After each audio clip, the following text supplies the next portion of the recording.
Bismillahirrahmanirrahim. Hai, Assalamualaikum. Welcome back to Chungki Channel. Terima kasih korang kerana sentiasa support untuk akak. Akak juga nak ucapkan terima kasih kepada subscriber akak. Dan yang mana belum subscribe akak, korang bolehlah subscribe akak. Bertemu lagi kita dalam slot Sunday Premier Drama Pagi. Kali ni, akak nak berkongsi cerita mengenai Nenek Atap. Okey, bunyi macam pelik kan? Kenapa cerita kali ni mengenai Nenek Atap? Kalau korang nak tahu apa ceritanya, korang kena stay dengan akak sampai habis. Jom. Bismillahirrahmanirrahim. إذا زلزلت الأرض زلزالها وأخرجت الأرض أثقالها وقال الإنسان ما لها يومئذ تحدث أخبارها بأن ربك أوحى لها يومئذ يصدر الناس أشتاتا ليروا أعمالهم فمن يعمل مثقال ذرة خيرا يره ومن يعمل مثقال ذرة شرا يره.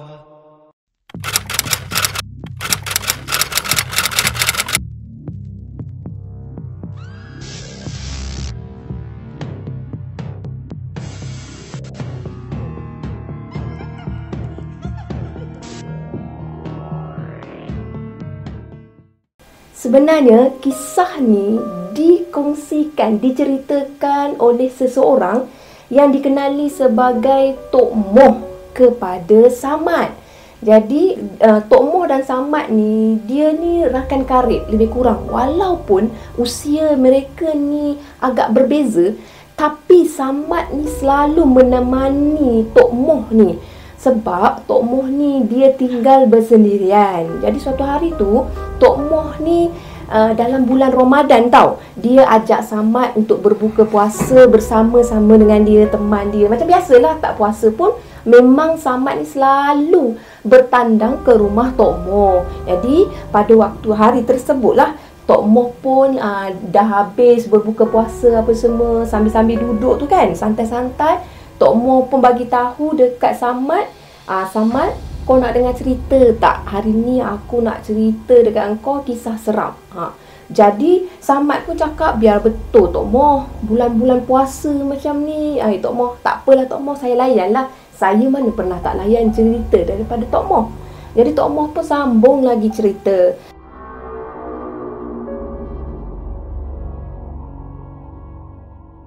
Hari ni aku nak cerita dekat kamu kisah tentang Nenek Atap.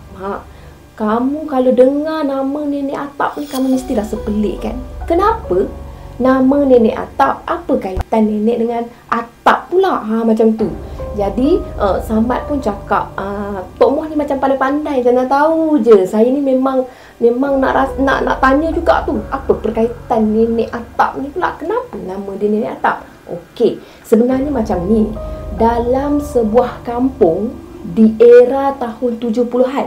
Tapi sebelum tu, Tok Moh nak bagi tahu kamu, kisah ni tak disahihkan kebenaran dia. Sama ada ini kisah benar ataupun kisah yang direka-reka. Tapi kan, setahu Tok Moh lah, kanak-kanak pada zaman 70-an tu memang cukup takut, cukup rasa gerun tau bila diceritakan dengan kisah Nenek Atap ni tau. Kenapa nama Nenek Atap? Sebab Nenek Atap ni mati semasa jatuh daripada atap rumah dia. Nenek Atap ni, dia merupakan seorang bidan tua yang tinggal di satu kampung yang terpencil. Kampung tu kedalaman sangat. Jadi Nenek Atap ni, dia tinggal bersendirian. Jadi Samad pun dia menyapuk lah pada Tok Moh ni. Tok Moh kata nenek tu dah tua. Macam mana nenek tua macam tu boleh mendaki sampai ke atap Tok? Macam pelik lah cerita Tok kali ni. Kamu nak dengar tak cerita daripada Tok? Kalau kamu nak dengar, Tok cerita. Kalau tak nak dengar, Tok tak cerita. Dengar. Saya dengar Tok. Jadi, Tok pun sambung lagi cerita. Nenek Atap ni sebenarnya dia tinggal sebatang kara. Tak ada siapa pun nak tinggal dengan dia. Sebab dia bidan yang mempunyai banyak ilmu tau. Jadi, dia ambil inisiatif untuk membela seekor anak kucing yang kebetulan dia jumpa anak kucing, mak pada anak kucing tu sedang dibelik ular sawa tau. Jadi diselamatkan anak kucing tu daripada dimakan ular sawa. Nenek Atap tu pun belalah anak kucing tu sehingga anak kucing tu jadi besar, maksudnya lincah. Anak kucing tu sehat, lincah apa semua kan. Nenek Atap ni bagi gelaran nama pada anak kucing tu Hitam. Sebab bulu kucing tu semua hitam, tak ada putih, tak ada colour lain pun. Jadi Nenek Atap tu sangat akrab dengan Hitam ni tau. Sampaikan dikatakan Nenek Atap ni menjaga Hitam ni seolah-olah macam menjaga anak kandung dia. Dia tak boleh tengok Hitam ni sakit. Dia tak boleh tengok Hitam ni jauh sikit daripada mata dia, daripada pandangan dia tau. Jadi keakraban itu buat Nenek Atap ni sangat-sangat sayang pada Hitam. Maklumlah, Hitam tu lah sahabat dia. Hitam tu jugalah tempat dia untuk bersembang-sembang. Alah, sembang-sembang gitu-gitulah. Bukannya sembang dengan kucing macam gila sangat.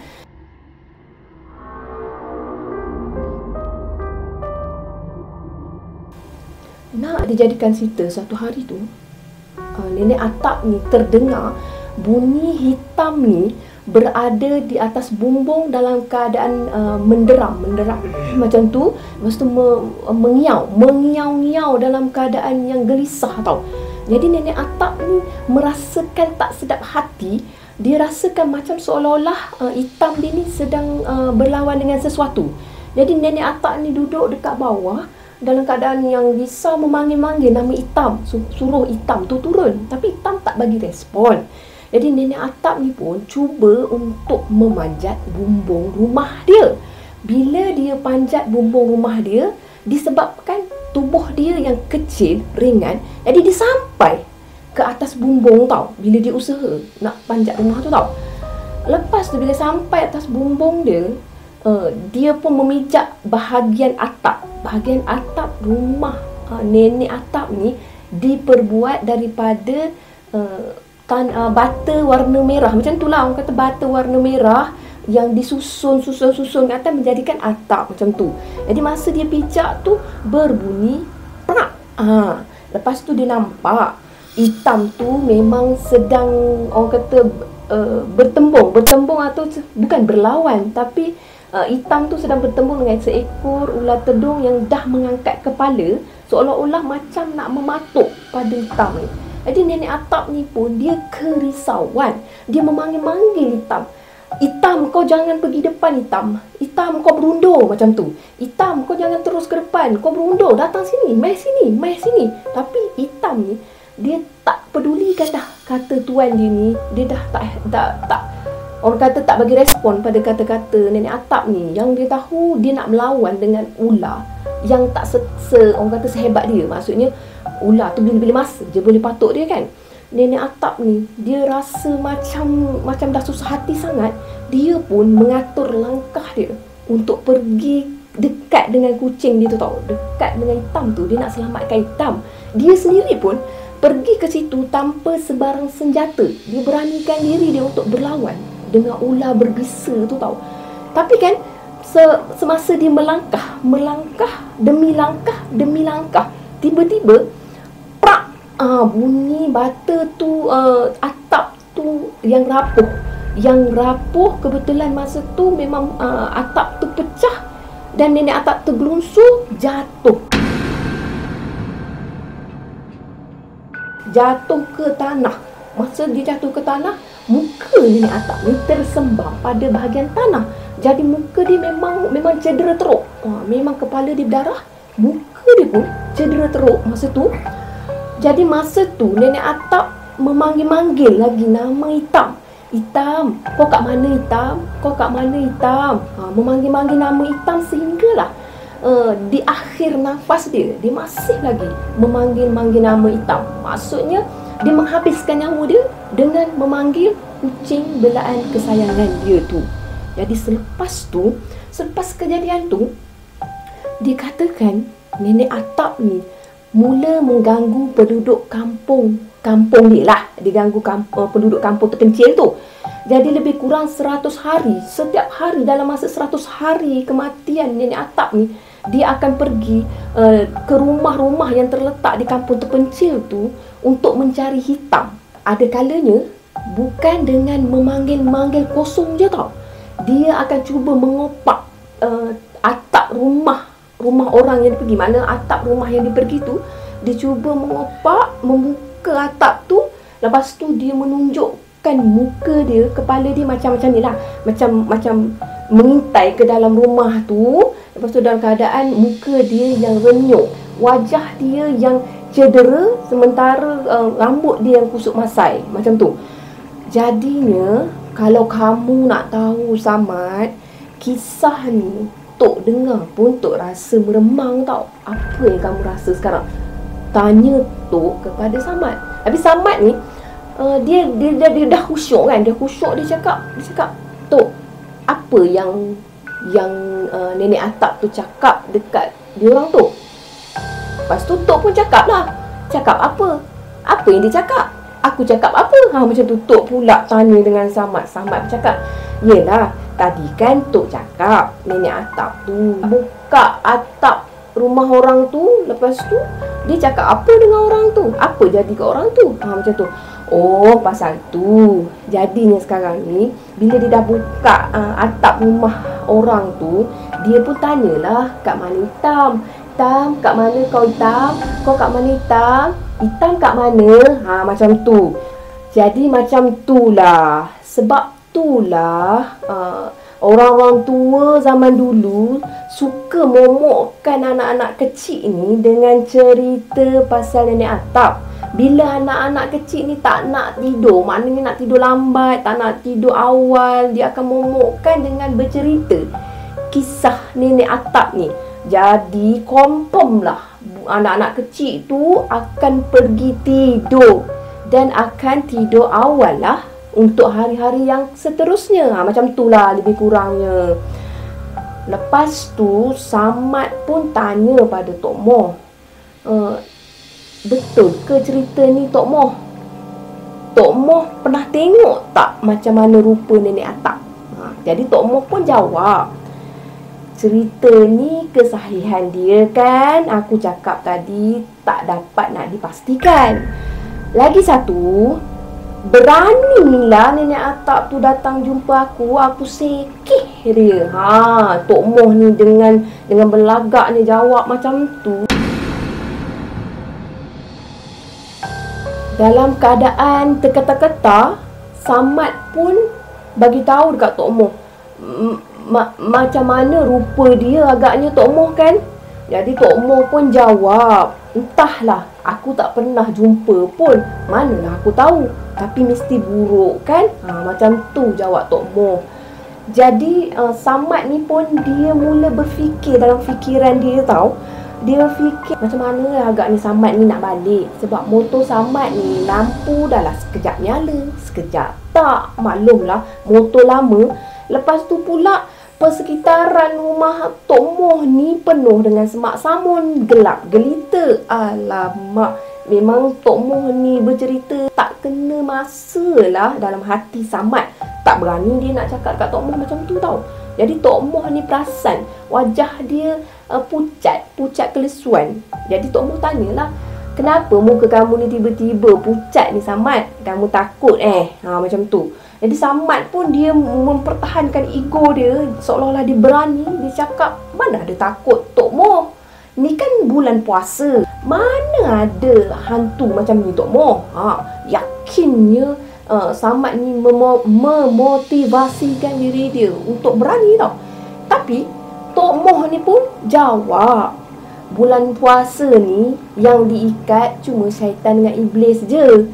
Bunian jin hantu mana ada kena ikat.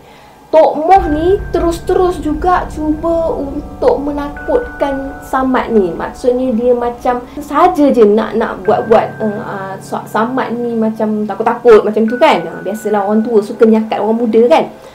Jadi Samad ni dia semakin terketar-ketar tau. Dalam keadaan dia semakin terketar-ketar, dia cuba juga cakap, dia kata, Tok Moh ni nak sakat saya ke apa sekarang ni? Saya tak takut lah Tok Moh. Dia setakat cerita macam ni. Lagipun Tok Moh, tak logik lah, macam mana nenek tu boleh panjat sampai atas atap tinggi macam tu. Nak berjalan pun perlahan. Macam mana nenek tu nak memanjat sampai atas atap macam tu? Tak percayalah saya dengan Tok Moh kali ni. Macam tu. Jadi Tok Moh pun cakap, terpulanglah kamu nak percaya ke tak nak percaya. Tapi kan, kalau kita sebut-sebut pasal nenek atap ni, orang kata dia akan muncul lagilah, bertambah-tambah takut Samad ni untuk balik ke rumah. Jadi masa tu lah Tok Moh pun masuk jarum lagi tau, nak tengok lagi macam mana respon daripada Samad ni. Jadi Tok Moh pun cakap, kalau kau rasa takut nak balik, kau tak berani, kau tidur je lah rumah Tok malam ni. Elok kau temankan Tok, kita boleh nyembang sampai pagi. Jadi dengar macam tu, Samad cakap, tak ada Tok, tak ada. Saya tak ada takutnya, memang tak takut. Macam tu, dia cuba juga untuk menyorok dia punya perasaan cemas dia tau. Jadi dalam-dalam orang kata cakap tak takut semua, dia cakap, saya ni berani orangnya Tok. Dalam kampung ni memang saya dah biasa gelap ke cerah ke, memang saya dah biasa. Dalam-dalam duk sembang macam tu, tiba-tiba lampu di rumah Tok Moh tu berkelip-kelip. Seolah-olah macam elektrik nak terputus. Masa itulah Samad ni bagi tahu Tok Moh, Tok Moh tak bayar elektrik ke? Tiba-tiba je elektrik berkelip-kelip macam ni. Jadi Tok Moh tu cakap, mana ada lah, baru semalam aku pergi bayar bil elektrik. Kau ni memandai je. Jadi masa duk sembang macam tu, tiba-tiba elektrik rumah Tok Moh terputus betul. Dan lampu segala jenis magnet lampu terpadam.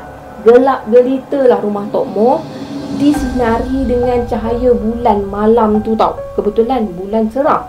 Jadi masa tu Samad pun meraba-raba lah menuju ke ruang tengah rumah tu. Sebab dia orang kan daripada dapur. Jadi Samad pun memanggil-manggil nama Tok Moh. Sementara tu nak bagi tahu korang, masa dia orang tengah sembang tadi, Tok Moh ni dia gemarkan rokok tembakau tau. Dia suka gulung rokok daun dengan tembakau. Sambil-sambil dia bercerita tadi, dia gulung-gulung rokok daun dengan tembakau. Dia pun hisap rokok daun dengan tembakau dalam keadaan steady. Lepas tu dia keadaan senyum, apa semua tenang. Lepas tu dia hembuskan asap-asap dalam tembakau tu. Jadi masa blackout tu, Tok Moh tu masih lagi memegang api rokok tu tau. Maksudnya api rokok yang masih ada sama-sama macam tu kan. Jadi Samad masa tu dia mendengar bunyi di atas atap. Prak, prak, prak. Bunyi orang berjalan di atas atap. Jadi Samad memanggil-manggil, Tok Moh, Tok Moh, Tok Moh kat mana? Tok Moh, Tok Moh kat mana ni? Tok Moh kat atas atap ke? Jadi Tok Moh dengan selambanya sambil-sambil menghidupkan lagi dia punya asap rokok. Maknanya dia punya api rokok tu menyedut dengan tenang lagi. Dia cakap, aku ada kat sebelah kau ni. Dari tadi lagi aku berdiri kat sebelah kau. Macam tu. Jadi Samad ni dah sedikit lega. Samad pun tanya pada Tok Moh ni, Tok Moh, tadi yang atas bumbung tadi siapa? Tok Moh ke? Aku ada sebelah kamu. Takkanlah aku duduk atas bumbung. Kamu ni memandai. Dalam-dalam diorang bersembang macam tu, tiba-tiba atap zinc rumah Tok Moh tu dikopak, dibuka macam tu. Buka macam tu, berbunyi dia.